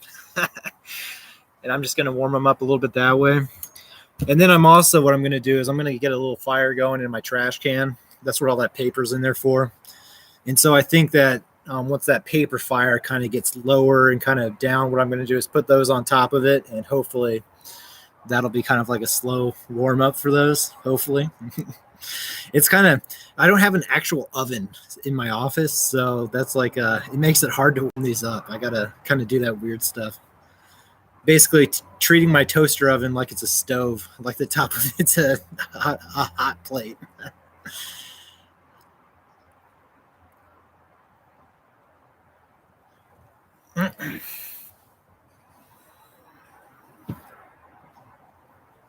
But yeah, that's pretty much my plan. Just kind of letting that stuff slowly warm up. And then fire and stuff.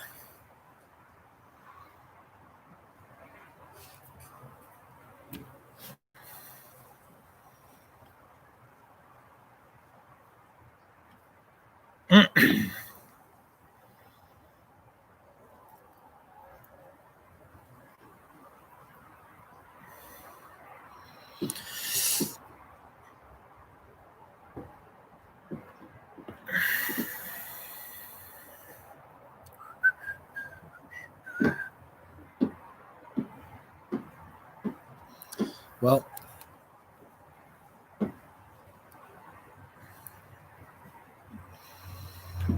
don't really have much else for us today, class. So it's probably going to be the end of the Friday class now for 2 weeks. And then we'll be back February 5th. Is that what day that is? Whatever day that is. Let's see. Next week will be the 29th. Yeah, is it the 5th or the 4th? Whatever day that is.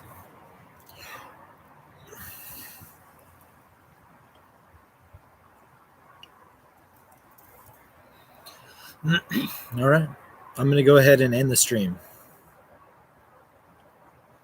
Unless anyone has any questions. Doesn't look like it.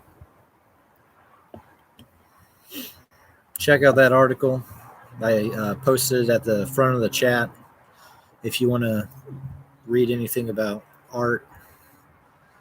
But otherwise, yeah, that's about it.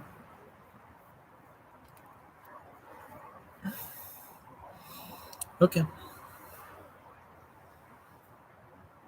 Thanks for coming in this semester, guys. Have a good weekend. Don't hesitate to email me any questions or, anything at all about the spring semester.